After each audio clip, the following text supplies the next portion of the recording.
A diferencia de la mayoría de los nombres que han sido recordados a través de la historia, Saladino era de un origen más humilde. Para cuando nació Saladino en el año 1137 en Tikrit, actual Irak, su padre Ayub era gobernador de la provincia, hasta que cayó en desgracia y fue expulsado. Fue entonces cuando se puso al servicio de Zengi, señor de Mosul y Alepo, y uno de los primeros grandes líderes musulmanes que intentaría con cierto éxito expulsar a los cruzados de Oriente. Cuando murió Zengi, estalló una guerra civil entre sus sucesores. Su padre Ayub y su tío Shirkuh apoyaron activamente al bando del heredero designado por Zengi, Nur al-Din, y por ello, cuando éste terminara imponiéndose, serían muy bien recompensados. Su padre con el tiempo recibiría la gobernación de Damasco y su tío el mando del ejército. Saladino, que para entonces había cumplido la mayoría de edad, entraría al ejército al servicio de su tío. Nur al-Din dominaba gran parte de Siria y parecía que se conformaba con eso. Todo cambió cuando los francos de Jerusalén invadieron Egipto. Shawar, el visir de Egipto, huiría a la corte de Nur al-Din, a quien le pediría ayuda para expulsar a los cruzados de Egipto, prometiéndoles a cambio el reembolso de todos los gastos y un tributo. Nur al-Din accedió, ya que tampoco le convenía que los francos obtuvieran más influencia de la que ya tenían en la zona, por lo que enviaría a Shirkuh y a un reticente Saladino a recuperar el país para Shawar.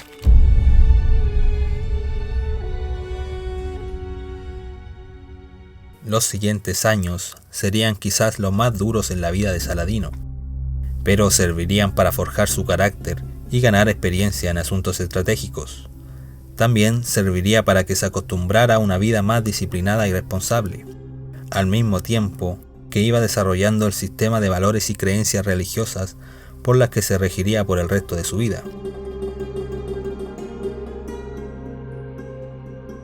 Para cuando lograron expulsar a los cruzados, Shawar, que había cambiado de bando durante el conflicto, sería depuesto y en su lugar sería nombrado visir Shirkuh, con la aprobación del califa Al-Adid. Pero no duraría mucho en el cargo porque Shirkuh ese mismo año moriría y Saladino sería elegido como nuevo visir de Egipto.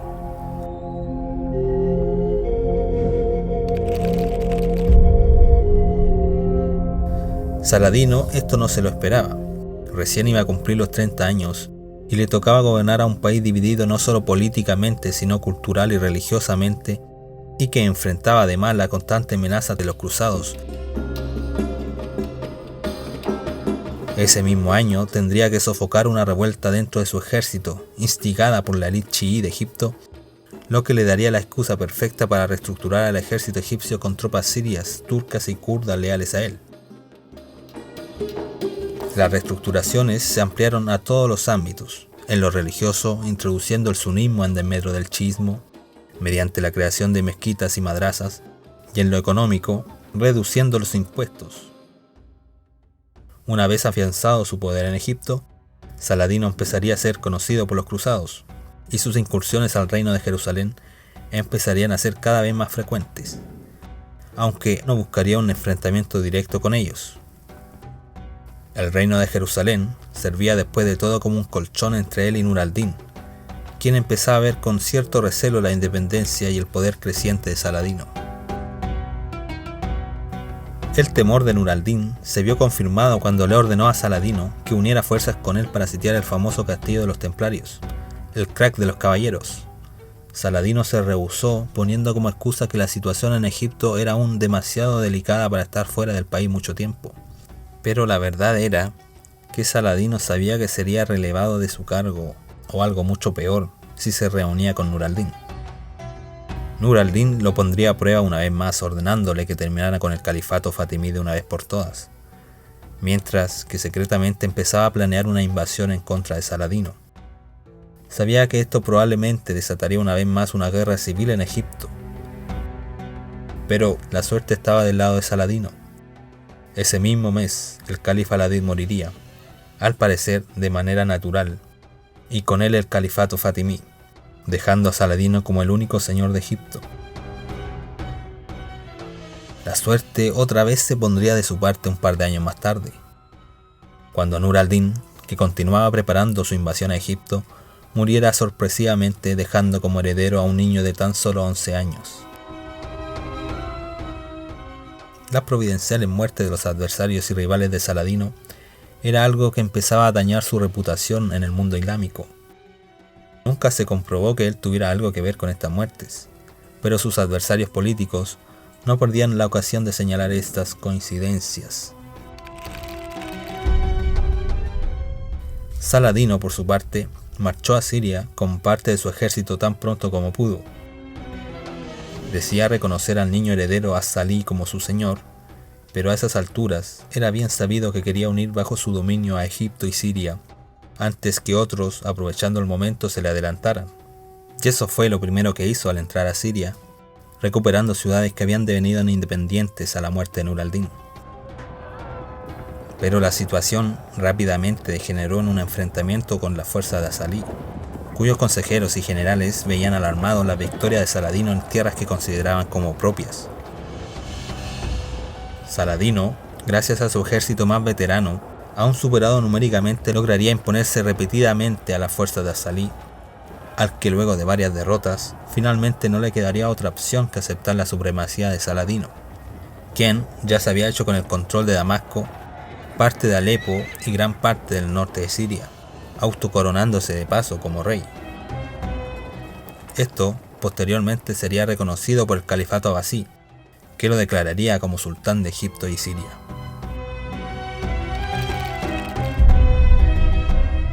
Saladino ya había cumplido con unificar a los musulmanes, o al menos a la gran mayoría, y ahora su nuevo objetivo sería Jerusalén. Y no podía haber elegido mejor momento.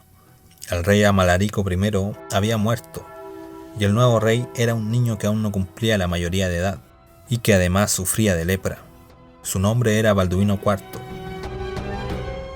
Además, el señor cruzado Reinaldo de Chatillon invadía territorios musulmanes y saqueaba las caravanas de peregrinos que iban en dirección a la Meca. Parecía que Balduino IV no podía controlar a sus hombres, o que simplemente no quería. De cualquier forma, Saladino tenía una excusa para atacar, y en noviembre de 1177 iniciaría la invasión a Palestina. Saladino creía que atacaba a un país indefenso. Las tropas del ejército de Jerusalén estaban divididas luchando en Damasco y Harem, dejando aparentemente indefensa la frontera sur, por lo que atacaría a la altura de Ascalón con un ejército de cerca de 27.000 hombres. Saladino iba confiado, por lo que dejó que su ejército se esparciera por el país asolando los campos. Al ver llegar al rey cruzado a Ascalón, no intentó emboscarlo, aunque este solo llevaba una escolta de 375 caballeros templarios.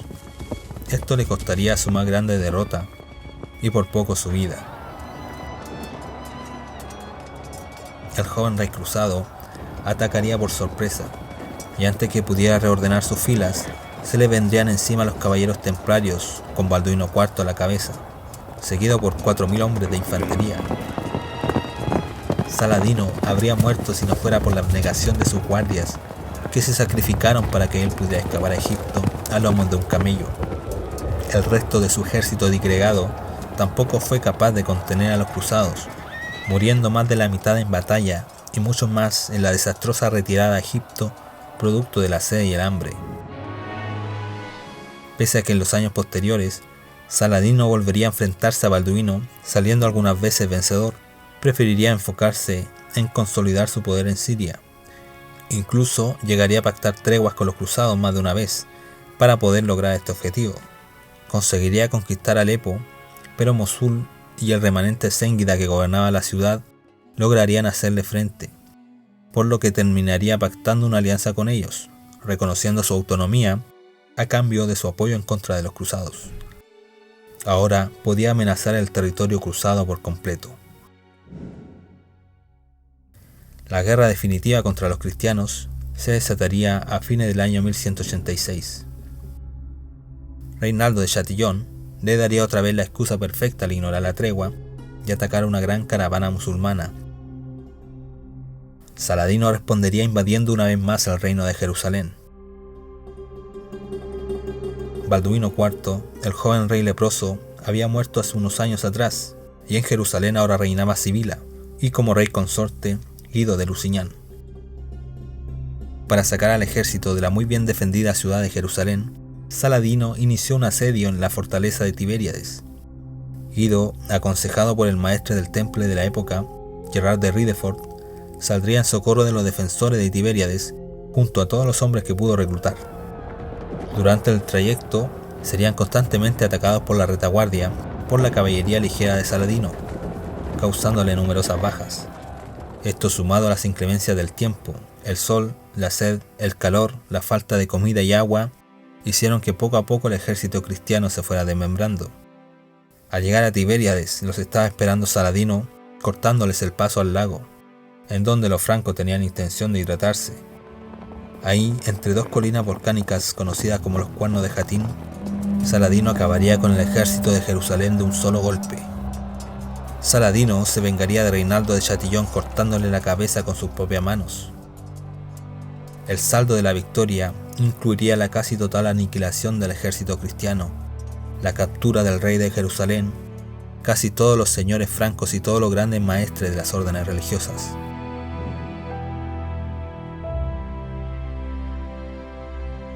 El reino de Jerusalén estaba indefenso y la invasión al país era inevitable. Las ciudades y fortalezas sin defensores abrían sus puertas a la vista del ejército de Saladino, confiando en la promesa de que se respetarían sus vidas. Las pocas que optaban por luchar eran destruidas y sus habitantes pasados por la espada. Para septiembre de 1187, prácticamente solo quedaba Jerusalén sin rendirse. La situación de los defensores era desesperada. Dentro de las murallas habían inicialmente solo 14 caballeros, que aumentarían a 74 luego de que fueran armados todos los escuderos y burgueses capaces de empuñar una espada. Pero estaba repleta de niños, mujeres y ancianos que se habían refugiado en la ciudad huyendo de las ciudades cristianas conquistadas por Saladino. Con todo, para los cristianos era impensable rendir la ciudad santa sin luchar, por lo que declinarían la oferta de Saladino de entregar la ciudad y evitar el derramamiento de sangre. Saladino entonces se juramentó tomar la ciudad por la fuerza, de la misma forma que los francos lo habían hecho hace casi 100 años atrás. Pero, tras semanas de tenaz defensa y numerosas bajas en ambos bandos, se terminaría negociando la rendición de la ciudad. Saladino, junto a Balián de Ibelín, el encargado de la defensa, acordarían los detalles de la rendición fijando el rescate de los prisioneros. Ambos incluso llegarían a pagar el rescate de muchos de ellos. El 2 de octubre de 1187, Balián entregó a Saladino las llaves de la Torre de David. Jerusalén había vuelto a manos musulmanas luego de 88 años y seguiría así por mucho tiempo. La toma de Jerusalén provocaría la respuesta inmediata del mundo cristiano con la Tercera Cruzada. Ricardo Corazón de León, rey de Inglaterra, Felipe Augusto de Francia y el duque Leopoldo de Austria venían por mar, mientras que por tierra venía Federico Barbarroja, el emperador del Sacro Imperio Romano Germánico. El ejército del emperador era el más formidable y numeroso de todos, por lo que Saladino se trasladaría con todas sus fuerzas hacia el norte de Siria, para enfrentarlo antes de que pudiera reunirse con los demás ejércitos cristianos. Pero, para fortuna de Saladino, el emperador moriría de manera trágica al intentar bañarse en un río con la armadura puesta, ahogándose ante la vista incrédula de sus soldados.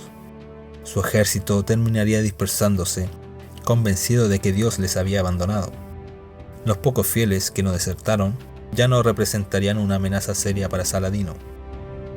Paralelamente, los demás ejércitos cruzados desembarcarían por oleadas en Palestina y sin perder tiempo pondrían en sitio a Acre. Saladino enviaría un ejército en socorro de la ciudad, pero no lograrían romper el asedio y los cruzados tomarían la ciudad a la vez que hacían retroceder al ejército enviado por Saladino. En Acre, otra vez el ejército cruzado se desmembraría, ya que los reyes cristianos no se soportaban entre sí. Felipe abandonó la cruzada, quedando al mando de esta el joven rey inglés Ricardo, que probaría ser un formidable oponente para Saladino. Ricardo se enfrentó otra vez a Saladino en Arsuf, venciéndolo a duras penas para luego marchar a Jerusalén, pero el joven rey no llegaría a ver la ciudad. El desgaste de su ejército era ya evidente y terminó por desistir y zarpar hacia Inglaterra luego de firmar una tregua cuando le llegaron rumores de la turbulenta situación que se vivía en su país en su ausencia.